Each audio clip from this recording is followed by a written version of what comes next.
ketika saya pertama kali membangun bisnis tahun 2008 yang bernama DBS, Duta Business School. Waktu itu saya mendapatkan kemudahan dari Allah Subhanahu wa taala, seorang kiai yang besar sekali namanya Kiai Haji Abdul Hakim Prasetya bergabung bareng. Dan saat itu juga Pak Haji Martin juga membantu saya di bagian DBS.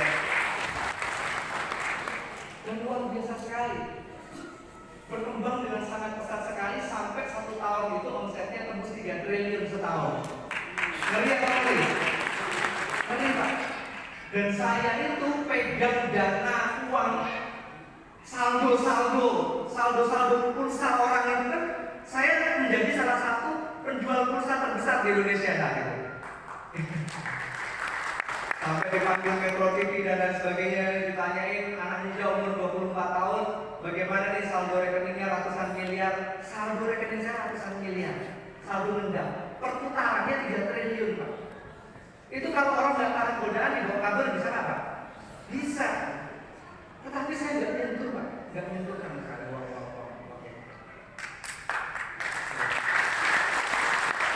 Nah, kemudian bisnis pulsa ternyata banyak banyak perjuangannya waktu itu, tantangannya banyak. Tantangannya dari telco itu sendiri, dari seluler itu sendiri. Dulu saya bikin server di Bandung bisa jual pulsa ke seluruh Indonesia. Nah, tapi mulai tahun 2010 ada regionalisasi. Jadi saya bikin server di Bandung udah nggak bisa jual di luar Jawa Barat. 2011 lebih berat lagi. Saya jual pulsa di Bandung nggak bisa jual ke Purwakarta, udah cluster. Bahkan sampai 2012 itu udah per kecamatan. Satu kecamatan saya beli pulsa di sini nggak bisa jual di kecamatan lain. Akhirnya apa Pak? Harga pulsa yang saya jual di DBS itu menjadi mahal atau murah? Jadi mahal. Akhirnya bisnis pulsa mati, jadi ditelan oleh regulasi nggak bisa, udah nggak bisa bersaing. Tujuannya apa Pak? Tujuannya supaya di perusahaan seluler itu di daerah-daerah itu banyak agen-agen mereka yang memberikan promo dan lain sebagainya. Kalau seluruh Indonesia yang supply Bandung aja, mereka berkembang kan? Di daerah-daerah nggak berkembang. Nah, oleh karena itu tahun 2012 itu menjadi tahun yang sangat berat buat saya. Karena saya ini orangnya nggak tegaan. Karyawan saya waktu itu 200-300 orang. Sebulan itu saya gaji karyawan itu 500-600 juta. Mulai dari tahun 2011 itu omset itu sudah berkurang. Jadi untuk tiap bulan gaji karyawan itu saya harus rombokin 200-300 juta per bulan. Tapi saya nggak berani pecat karyawan. Karena saya nggak tega ya. Kalau ada uang tabungan saya keluarin. Sampai akhirnya nggak sanggup, udah bertahun-tahun nih. 2011, 12, 13, 3 tahun, masa tiap bulan kita ngeluarin uang tabungan 300 juta buat nombokin gaji karyawan. Akhirnya tahun 2013 saya ketemu dengan seorang peserta kondang di Indonesia. Akhirnya saya memutuskan sama beliau, musyawarah, ketemu berkali-kali. Akhirnya kami membangun, merebranding DBS menjadi PT PSI waktu itu.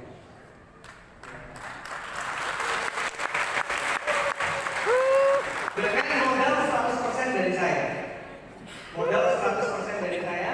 Karyawan 100% dari saya juga. Kenapa? Karena karyawan DBS saya mutasi semuanya menjadi karyawan PT PSI.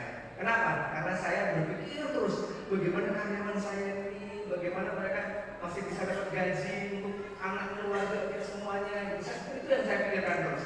Akhirnya saya membangun perusahaan tersebut dan alhamdulillah lagi-lagi saya dibantu oleh sahabat saya yang luar biasa, Bapak Haji Martin.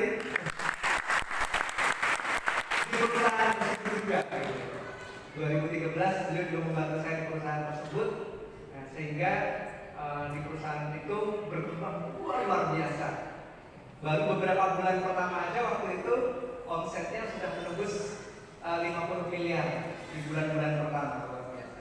Tetapi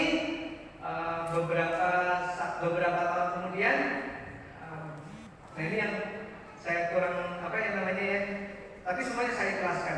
Masuklah orang-orang baru ya, diangkat menjadi direksi dan lain sebagainya, yang kebijakannya tidak bawa produk. Padahal saya sudah berpengalaman dari bisnis saya sebelumnya, DBS. Jadi DBS tidak tutup ya Pak ya. Jadi ada nggak yang suka dengar oh DBS tutup gitu dan sebagainya? Enggak, DBS tidak tutup, DBS rebranding menjadi PT PSI. Jadi semua agen-agen DBS itu bisa menjadi agen dari PSI. Di DBS dulu saya belajar bahwasanya bisnis itu tidak akan jalan kalau tidak ada produk. Produk yang unik, bukan produk yang bukan jualan jasa. Kalau agen pulsa itu jualan jasa, produknya punya orang lain. Makanya segala kebijakan yang menentukan siapa? Yang punya produk. Saya berpikir bahwasanya kalau kita mau bisnis maju ya harus pakai produk yang unik. Nah, waktu tahun 2014-15 saya selalu mengusulkan harus ada produk ini. Ternyata justru mereka berpikir bahwasanya bisnis itu tidak perlu produk. Yang perlu adalah aplikasi. Jualan aplikasi. Saya bertanya dalam hati saya, saat ini banyak aplikasi gratis. Kenapa harus bayar untuk beli aplikasi? Kenapa nggak produk? Kalau produk itu akadnya sudah jelas, selesai. Kita jual beli, tijarah, ngeluarin uang dapat produk, dapat barang. Akad kita kelas selesai. Jadi tenang gitu. Tetapi 2015 justru produknya tutup.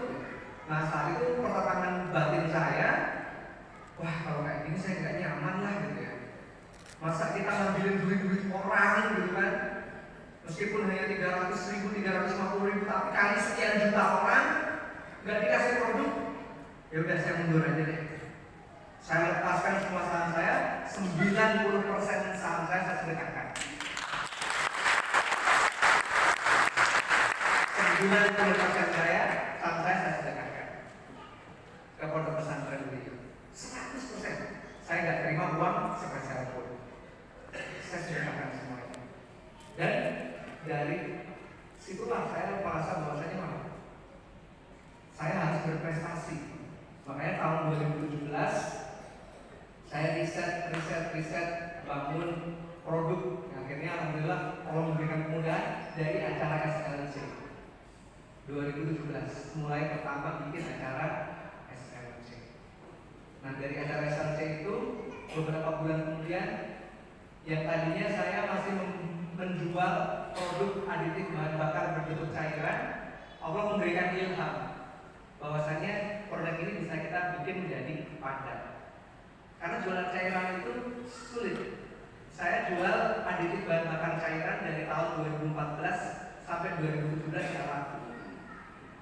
Nah setelah jadi padat berbentuk ekoresin seperti sekarang tahun 2018 awal booming luar biasa.